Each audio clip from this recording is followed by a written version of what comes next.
सोचो जरा, एक ऐसी दुनिया जहां ट्रूथ और लाई के बीच की लाइन ऑलमोस्ट इनविजिबल हो चुकी है। बिहोल्ड 2025 एक डार्क ग्राउंडेड स्पाई थ्रिलर है जहां हर बंदा कुछ ना कुछ हाइड कर रहा है और हर साइलेंस के पीछे एक सीक्रेट सांस ले रहा है।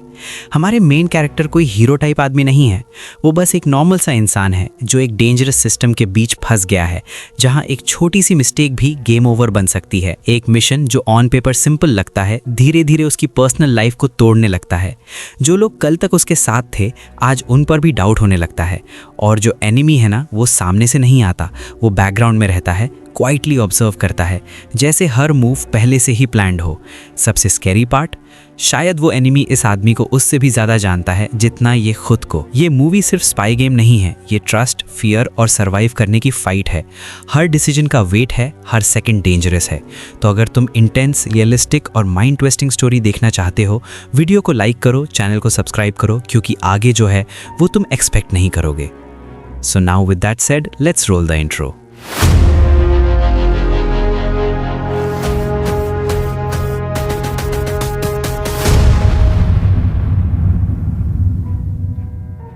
तो फिल्म की शुरुआत होती है एक चर्च को दिखाते हुए जहां पर रेबेका नाम की लेडी को चर्च के कुछ मेंबर्स घेर कर खड़े हुए थे।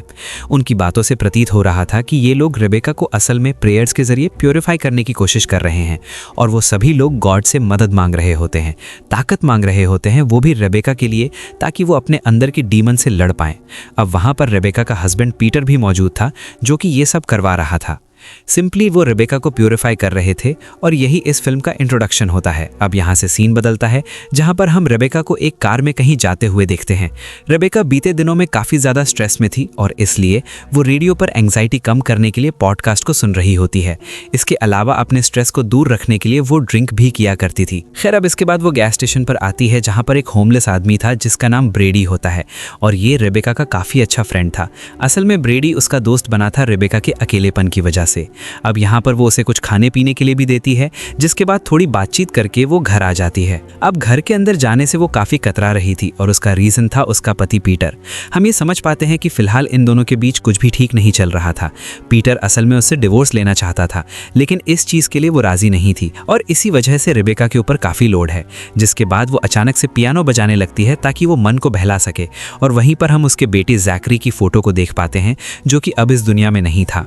एनीवेज, अब इसके बाद रेबेका अपना फोन चेक करती है जहां पर उसने पीटर को ढेर सारे मैसेजेस किए हुए थे, लेकिन उसने एक का भी रिप्लाई नहीं किया था और ये देखकर वो काफी दुखी हो जाती है। जिसके बाद रेबेका पीटर की लोकेशन चेक करती है जो कि एक रेस्टोरेंट की थी। एनीवेज, अब रात में रेबेका मूवी देख रही होती है जो कि हॉरर मूवी थी, लेकिन तभी डाइनिंग टेबल अचानक हिलने लगती है जिस पर उसने इतना ध्यान नहीं दिया। अब इसके बाद में वो अपने वाइन के ग्लास को उठाती है, ऊपर जाने लगती है। जिस बीच होता ये है कि थोड़ी सी वाइन सीढ़ियों पर भी गिर गई थी।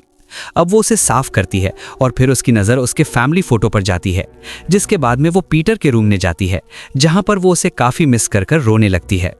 खैर, इसी के चलते अगली सुबह हो गई थी जहां पर अपनी एंग्जाइटी को कंट्रोल करने के लिए उसको पिल्स लेनी पड़ती थी और अब वो दोबारा पीटर के मैसेज बॉक्स को चेक करती है जहां पर फिर से कोई रिप्लाई नहीं आया था। तभी पीटर को अचानक से एक आवाज़ सुनाई देती है जो कि उसके घर से आ रही थी, जिसकी वजह से होता यह है कि रेबेका का फ़ोन गिर पड़ता है। अब जब वो चेक करने आगे बढ़ती है तो वहाँ पर चर्च रूम से आवाज़ आ रही थी, इसलिए रेबेका उसको चेक करने जाती है। वो कान लगाकर बाहर से ही उस रूम की आवाज़ को सुनने की कोशिश कर रही थी और तभी अचानक से उसे कुछ आवाज़ आती है जिससे वो काफ़ी डर गई थी। डर कर वो सीधा अपने पति पीटर को कॉल लगाती है, लेकिन फ़ोन की जो स्क्रीन होती है वो क्रैक हो गई थी, जिसकी वजह से उसके हाथ में भी कट आ गया था। अब यहाँ पर पीटर अपना फ़ोन नहीं उठाता और यहाँ पर पीटर के बारे में आपको मैं कुछ बताना चाहूँगा कि वो भी असल में चर्च का ही मेंबर है और रिलीजियस बिलीफ से वो बहुत ज़्यादा इन्फ्लुएंस्ड हो रखा है। अब रेबेका तुरंत ही पीटर को एक वॉइस नोट भेजती है और ये बोलती है कि वो जल्दी से जल्दी घर पर आ जाए। शायद कोई उनके घर के अंदर घुस चुका है, उसने किसी की आवाज़ भी सुनी है। जिसके बाद वो अपने बेडरूम में चली गई। खैर, अब वो इस कदर डर जाती है कि वो अपनी गन तक निकाल लेती है और उस गन के साथ ही सो जाती है। लेकिन आधी रात को उसकी नींद खुलती है जहां पर वो एक परछाई को देखती है जो कि उसकी तरफ बढ़ रही थी और एकदम से ये परछाई उसके सामने आ जाती है, जिसको देखकर वो काफ़ी डर जाती है। लेकिन असल में ये रेबेका का एक नाइटमेयर था। अब रेबेका अगले दिन घर को चेक करने लगती है कि तभी दरवाजे पर कोई आता है और तभी अचानक से रेबेका अलर्ट हो जाती है, लेकिन असल में ये पीटर था और उसको देखकर रेबेका को थोड़ा सा रिलीफ मिलता है। वो पीटर को थैंक यू बोलती है यहाँ पर आने के लिए। वो उसे बताती है कि उसके चर्च वाले ऑफिस से कुछ आवाज़ आई थी, जहाँ पर उसके चर्च ऑफिस का दरवाज़ा खुद पे खुद बंद हो गया था। अब पीटर रेबेका से ये पूछता है कि उसके हाथ पर ये चोट कैसे आई, जिस पर वो बताती है कि ये चोट उसे उसके फ़ोन की टूटी हुई स्क्रीन से लगी थी। अब यहाँ पीटर सबसे पहले पूछता है कि उसने आज कितनी दारू पी है, जिस पर वो कहती है कि वो काफ़ी डरी हुई है और उसने वाकई वो आवाज़ सुनी थी और ये सब नशे की वजह से नहीं हुआ था। जिसके बाद पीटर उसकी बात मानकर ऑफिस को चेक करता है, जहां पर कुछ भी नहीं मिलता। लेकिन रेबेका अभी भी सेटिस्फाइड नहीं थी और इसलिए वो पीटर को पूरा घर चेक करने के लिए कहती है, लेकिन अभी भी कुछ नहीं मिलता। इसके बाद में पीटर जो होता है वो रेबेका की चोट के ऊपर अच्छे से पट्टी करता है। यहाँ पर पीटर कहने लगता है कि वो ठीक हो जाएगी। तब रेबेका ये कहने लगती है कि उसके लिए सब कुछ काफी डिफिकल्ट है और वो पीटर के बिना अधूरी है। लेकिन पीटर बोलता है कि वो पहले ही इस बारे में बात कर चुके हैं। खैर, यहाँ पर रेबेका बातचीत देती है रेस्टोरेंट वाली कि उसका डिनर कैसा रहा। तब पीटर उस पर गुस्सा हो जाता है क्योंकि उसने उसे पहले ही मना किया होगा कि वो उसका फोन मॉनिटरिंग ना करे, यानी कि लोकेशन ना देखे, लेकिन स्टिल वो ऐसा कर रही थी। असल में बात यहाँ पर ट्रस्ट की थी, जो कि रेबेका के अंदर नजर नहीं आ रही थी। अब यहाँ पीटर रेबेका को कई बातें सुना देता है। ये सुनकर रेबेका को काफी बुरा लगता है। अब पीटर उसे ये भी कह देता है कि वो उसे बार बार मैसेज करना छोड़ दे। तब वो ये कहती है कि उसने ऐसा इसलिए किया था क्योंकि वो उसको इग्नोर कर रहा है। तब पीटर बोलता है कि वो कुछ बाउंड्री सेट करने की कोशिश कर रहा था, लेकिन रेबेका कहती है कि वो अब भी उसकी वाइफ है। जिसको सुनकर पीटर वहां से जाने लगता है और ये बोलता है कि कल उसे काम है जिसके चलते उसे जाना पड़ेगा। लेकिन असल में ये सब के सब बहाने थे रेबेका से दूर जाने के। अब होता यह है कि रेबेका पीटर को कोसने लगती है और तब जाकर पीटर भी उस पर भड़क जाता है और उसको मिजरेबल और दारूबाज बोल देता है, जिससे कि रेबेका को काफी बुरा लगा था। तब पीटर उससे माफी मांगता है और वो रेबेका के साथ प्रेयर करने की कोशिश करता है, लेकिन रेबेका ये करना नहीं चाहती थी। लेकिन फिर भी वो प्रेयर करते हैं, जिसके बाद में वो रेबेका को बेडरूम में छोड़कर जाने लगता है। लेकिन यहाँ पर वो उससे ये कहती है कि वो रात में यहीं रुक जाए, लेकिन वो बिल्कुल भी नहीं रुकने वाला था। और हमको पता चलता है कि इन दोनों की लड़ाई के बीच में मिरियम नाम की कोई लेडी भी थी, जो कि चर्च की ही मेंबर है। मिरियम ने ही उन दोनों के बीच बाउंड्री सेट करी थी ताकि वो दोनों लड़ ना पाएं। अब यहाँ हमें और भी काफी सारी बातें पता लगती हैं, जैसे कि उनके बीच तब से सब कुछ बिगड़ गया था जब से उनके बेटे की मौत हुई, और इसी को लेकर उन दोनों में अक्सर बहस होती रहती थी। अब अगले दिन रेबेका घर का काम कर रही होती है, जिसके अंदर वो घर की साफ सफाई करती है और कपड़े धोकर सुखाती है कि इसी बीच एक पंछी जो होता है वो पीटर के ऑफिस की खिड़की में रेबेका को दिखाई देता है, जिसको देखकर वो ऊपर जाती है और वहां जाकर देखने पर उसको एक पंख मिलता है जो कि किसी बड़े पक्षी का ही लग रहा था। खैर, इसी बीच मिरियम वहां पर आती है, जिसको देखकर रेबेका बिल्कुल खुश नहीं थी क्योंकि वो उससे सख्त नफरत करती थी। खैर, अब वहां पर मिरियम आ गई थी तो रेबेका उसको भगा नहीं सकती थी, इसलिए वो अंदर आ गई थी। अब यहाँ पर ये दोनों आपस में बात करते हैं, जहाँ पर मिरियम उसे प्रेयर ग्रुप के अंदर बुलाती है, यानी कि मॉस में। लेकिन रेबेका कहती है कि उसे नहीं लगता कि पीटर उसे वहां पर देखना चाहेगा, खास करके तब जब इतना कुछ हो चुका हो। खैर, रेबेका मिरियम के लिए चाय बनाती है। खैर, अब यहाँ पर ये जो पंख पड़ा हुआ था, इसको देखकर मिरियम ये पूछती है कि ये कहाँ से मिला। तब वो उसे ये बताती है कि ये उसे रैंडमली मिल गया था। खैर, यहाँ रेबेका ये बोलती है कि उसके मन में एक होप है। उसको लगता है कि पीटर अब भी उसको चाहता है, उसकी केयर करता है, और इसलिए उसने उसे डिनर पर बुलाया है। और इससे मिरियम खुश नहीं थी। वो कहती है कि शायद ये ठीक नहीं होगा और वो उसे कोई फॉल्स होप्स नहीं दे सकती कि पीटर उससे अब नाराज है। एनीवेज, रात हो जाती है और यहाँ पर रेबेका पीटर के लिए जोरों शोरों से उसका पसंदीदा खाना बना रही थी। तभी वहाँ पीटर आता है और यहाँ पीटर को वो वेलकम करती है, उसे खाना टेस्ट करवाती है, जो कि काफी अच्छा बना था। अब यहाँ शुरुआत में तो सब कुछ ठीक लग रहा होता है कि तभी रेबेका उसको आई लव यू कहती है, लेकिन पीटर उसे बदले में आई लव यू टू नहीं बोलता। वो ये बोलता है कि उनके बीच कुछ भी नहीं सुधर सकता। वो ना ही लॉर्ड के रास्ते पर है, ना ही उसने पीना छोड़ा है। तब रेबेका ये बताती है कि उसने आज सुबह से एक वाइन का सिप तक नहीं पिया और यही तो प्रोग्रेस का साइन है। लेकिन पीटर कहता है कि उसका रास्ता अलग है, उसे गॉड ने अलग पाथ दिखाया है, यानी कि एक अलग रास्ता जिस पर उसे उसके बिना ही चलना होगा। लेकिन यहाँ रेबेका उसके पीछे इस कदर पागल होती है कि उसकी सेल्फ रिस्पेक्ट भी उसके लिए कुछ नहीं थी। अब पीटर रेबेका को काफी बातें सुनाता है, लेकिन रेबेका उसे माफ करने के लिए कहती है। तब पीटर डिवोर्स पेपर उसके सामने रखकर उसे साइन करने को कहता है, लेकिन रेबेका इसके लिए नहीं मानती।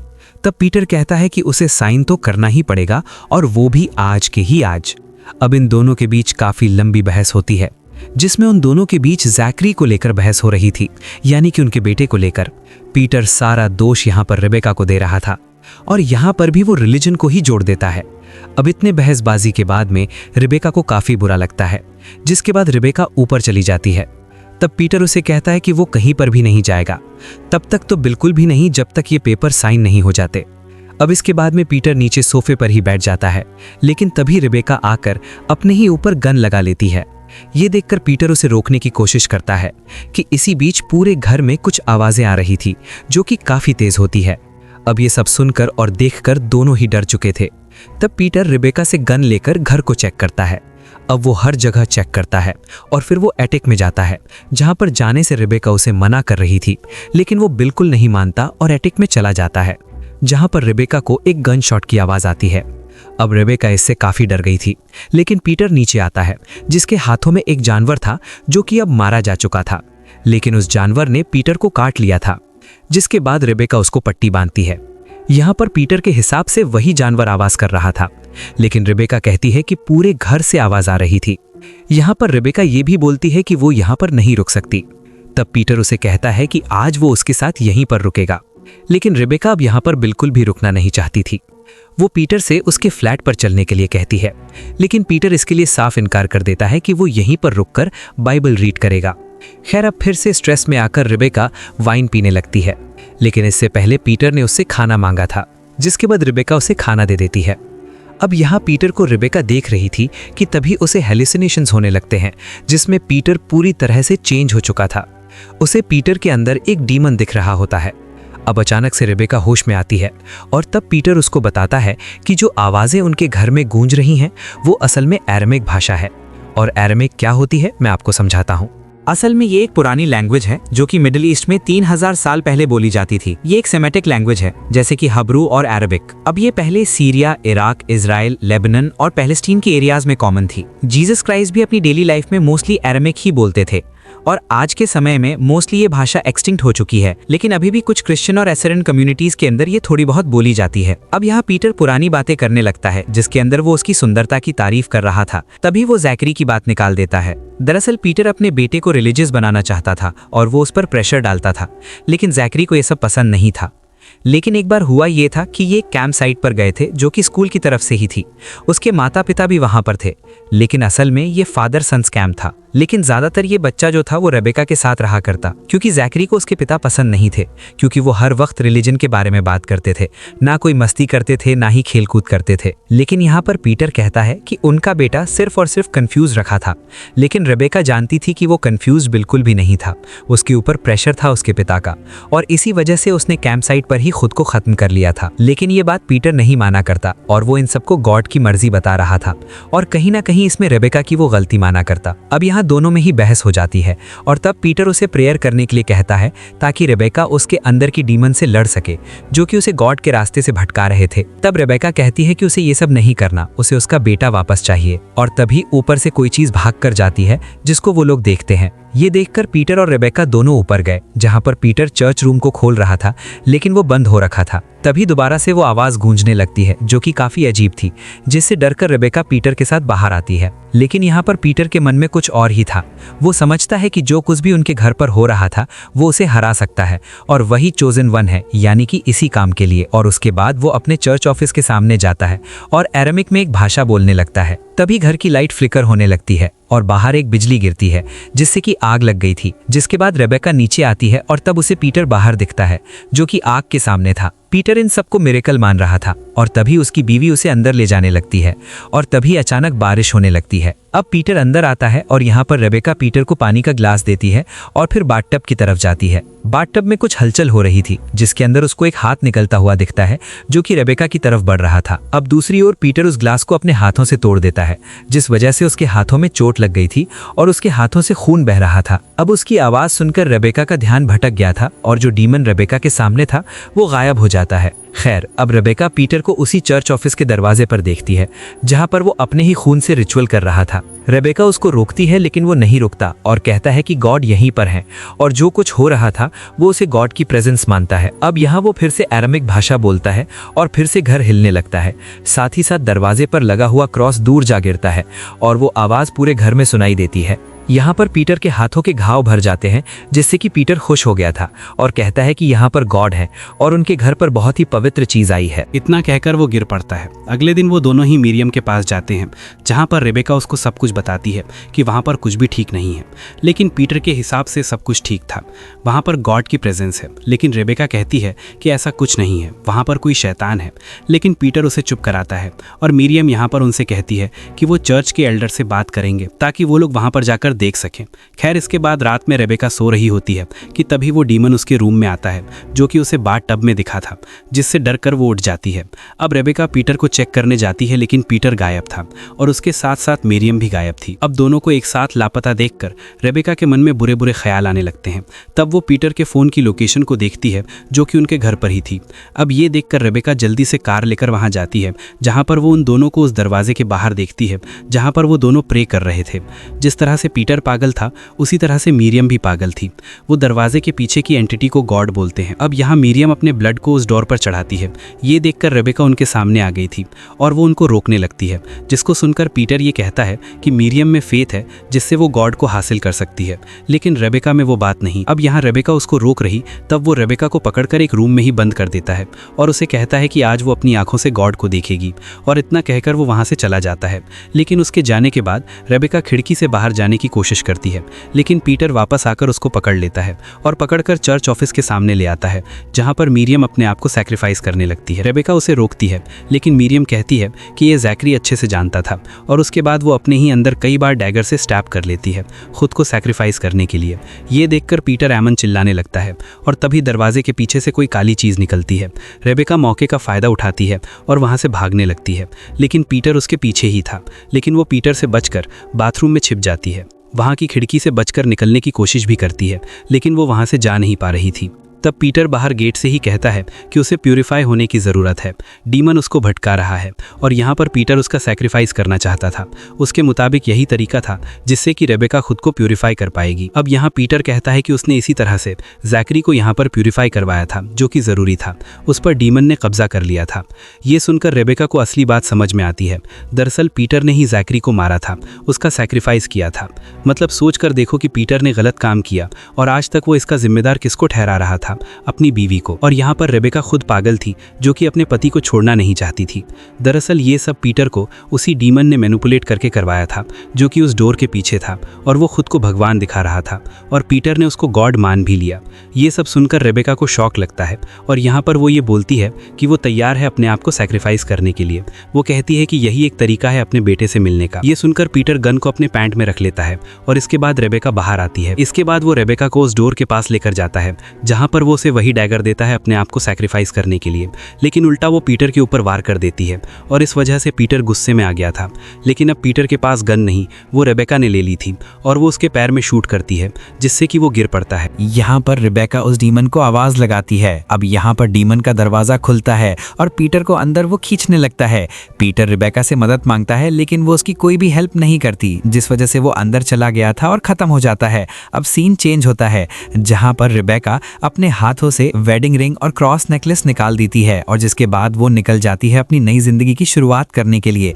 यानी कि वो कभी भी ये सब करना ही नहीं चाहती थी और वो अपने बेटे की खुशी चाहती, लेकिन पीटर ने उनके बेटे का भी सैक्रिफाइस करवा दिया था, वो भी उस डीमन के इन्फ्लुएंस में आकर। यानी कि वो ये समझ नहीं पाया कि गॉड कौन है और डीमन कौन है। यानी कि अब रेबेका अपनी नई जिंदगी की शुरुआत करेगी और बूम, इसी के साथ में ये मूवी यहीं पर खत्म हो जाती है। तो दोस्तों, ये थी द बिहोल्ड फिल्म की एक्सप्लेनेशन, जो कि उम्मीद करता हूँ आपको पसंद आई होगी। अब देखो, यहाँ पर इस मूवी की दो एंडिंग हो सकती हैं। पहली तो ये कि जो आपने अभी तक देखा वो बिल्कुल सही था, सब कुछ सिंपल हो गया, रेबेका एंड में आज़ाद हो गई, डीमन को सैक्रिफाइस मिल गया, जिसके बाद में रेबेका कहीं और चली गई। अब दूसरी थ्योरी ये कहती है कि स्टार्टिंग में ये लोग यहाँ पर रेबेका को प्यूरिफाई करने की कोशिश कर रहे थे, लेकिन यहाँ पर मुझे ऐसा लगता है कि ये सब कुछ रेबेका के माइंड में होगा, जहाँ पर डीमन उससे ये सब करवा रहा था। और जैसा कि हमने देखा कि रेबेका के सामने यहाँ पर पीटर और मिरियम खत्म हो गए थे, तो मुझे लगता है कि कि रियल लाइफ में रिबेका जो थी वो पूरी तरह से पजेस्ड हो गई होगी और डीमन ने उसके ऊपर कब्जा कर लिया, जिसके चलते उसने पीटर, मिरियम और बाकी चर्च के लोगों को मार डाला। इसके बाद में रिबेका आजाद हो गई